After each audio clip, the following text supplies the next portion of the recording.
compris. Bonjour François Coq.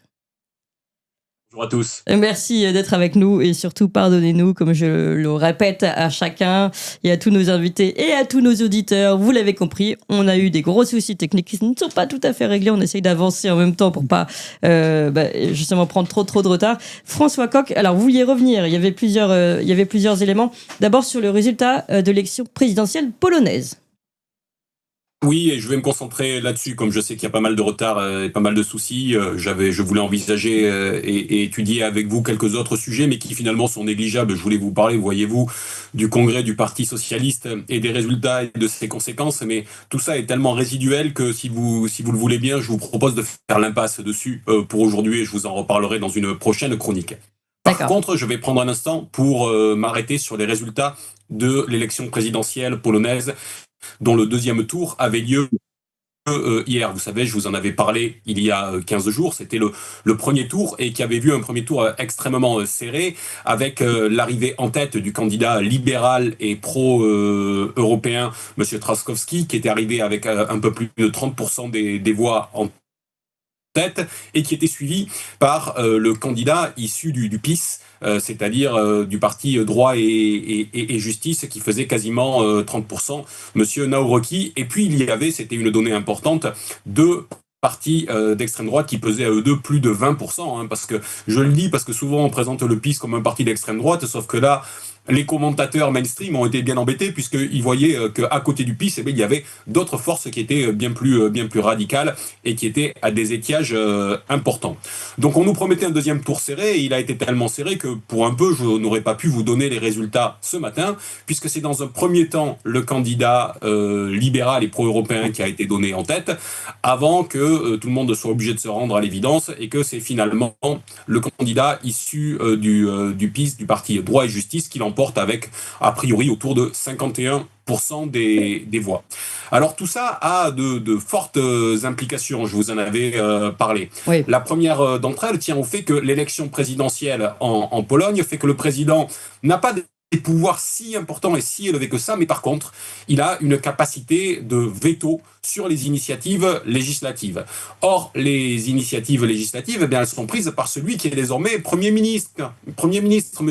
Tusk, l'ancien président du Conseil européen, vous voyez, qui lui est dans la droite ligne de Bruxelles, et donc désormais le président de la République va être en capacité de faire ce que faisait déjà son prédécesseur, M. Duda, c'est-à-dire de bloquer et de retarder la politique gouvernementale polonaise. Et tout ça est important parce que ça pourrait avoir des conséquences. Est-ce que monsieur Tusk va continuer à être finalement en partie pieds et poings liés, ou est-ce que cette situation de cohabitation qui est en réalité une confrontation au plus haut sommet de l'État va nécessiter le retour devant les électeurs pour des élections législatives? Est-ce qu'il va y avoir une dissolution de la Diète, tout simplement, ce qui est une possibilité, et ce qui ne plairait pas forcément à l'Union européenne. Est-ce que l'Union européenne, qui est quand même, on le sent bien, derrière monsieur Tusk, va accepter de prendre le risque qu'on revienne pour une élection législative devant les électeurs, avec la perspective, certes, de résoudre le blocage démocratique qui est en train de s'installer en Pologne, mais avec la contrepartie qui est le risque de voir la ligne pro-européenne être battue lors de ces élections. Il va falloir surveiller ce premier point de près. Le deuxième point qu'il faut voir, c'est que l'élection de M. Naourki à la présidence de la République polonaise fait que on a aujourd'hui une situation plus instable encore qu'elle était pour l'Union européenne. Pourquoi est-ce que je dis cela? Parce que la principale différence qu'il y avait entre les deux candidats était sur l'aspect européen. Vous savez, les deux candidats étaient globalement plutôt soutien de l'Ukraine, par exemple, même si M. Naourki était, lui, contrairement à son adversaire, contre l'adhésion de l'Ukraine à l'OTAN et qu'il a aussi quelques récriminations contre monsieur Zelensky. Oui. Mais le gros point d'achoppement, c'était sur la question européenne, entre monsieur Trzaskowski, qui était le candidat de la coalition civique, qui lui était pour plus d'intégration en matière de défense, pour plus d'intégration en matière de compétitivité et plus d'intégration tout simplement structurelle et institutionnelle. Et puis, de l'autre côté, le candidat qui a finalement été élu, qui était pour mettre un coup d'arrêt à l'approfondissement de l'intégration européenne. Donc tout cela va avoir des conséquences sur les équilibres qui sont aujourd'hui à l'œuvre au sein de l'Union européenne, mais dont on ne peut qu'à moitié se réjouir, il faut bien le dire, parce que si le candidat qui était pour bloquer plus d'intégration au niveau européen l'a emporté, c'est sans doute de ce point de vue-là une bonne nouvelle, mais il faut voir que c'est aussi un candidat qui est extrêmement pro-atlantiste, ce qui n'est pas forcément une bonne nouvelle. Il avait été se mettre un petit peu dans les mains de M. Trump avant le deuxième tour, et il a été soutenu dans l'entre-deux-tours par la ministre américaine à la sécurité intérieure, et il propose par exemple rien moins que d'installer une nouvelle base américaine en Pologne qui pourrait même porter, excusez du peu, le nom du président actuel américain, Monsieur Trump.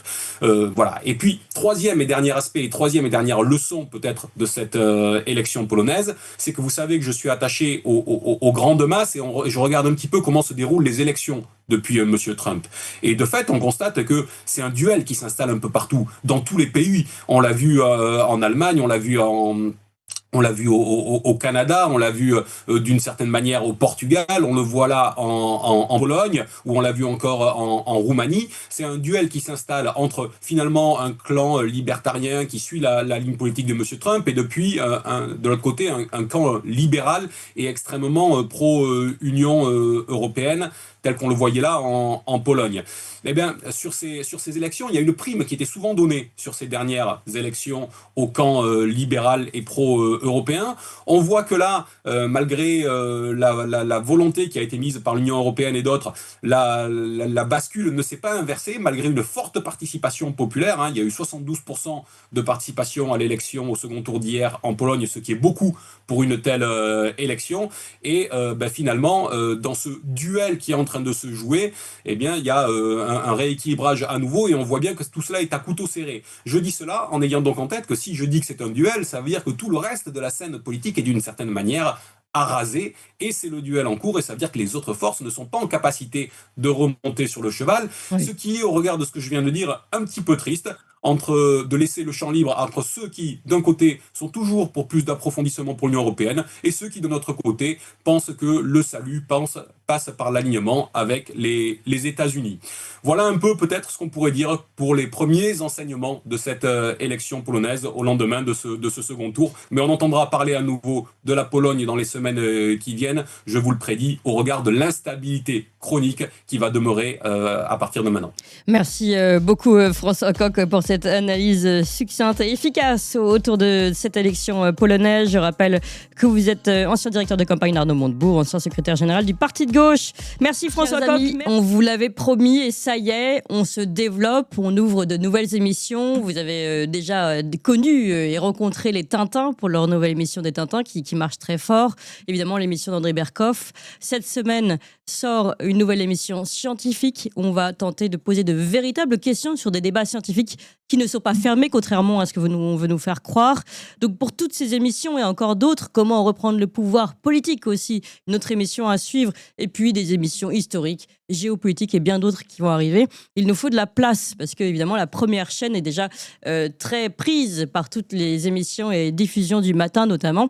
Donc il faut qu'on ouvre une nouvelle chaîne, et il faut que vous suiviez le mouvement surtout, et que vous ayez tout de suite vous abonner à la nouvelle chaîne. Il faut aussi en parler à tout le monde, on compte vraiment sur vous, parce que si on veut ouvrir ces nouvelles émissions, il faut que vous suiviez le mouvement, et vraiment que vous alliez vous abonner tout de suite à la nouvelle chaîne YouTube. C'est pas compliqué, c'est gratuit, ça se fait en 2 clics. On vous met tout de suite le lien là, pouf, il apparaît. Le lien, vous pouvez vous abonner. C'est Toxin Plus, c'est ça, la nouvelle chaîne YouTube, Toxin Plus, pour toutes les émissions de l'après-midi. Donc vous pouvez la trouver sur Toxin-Plus en lettres majuscules, ou tout simplement on va vous mettre le lien et vous cliquez immédiatement. Je vous fais confiance, allez-y tout de suite. 1, 2, 3, Toxin Plus, allez-y.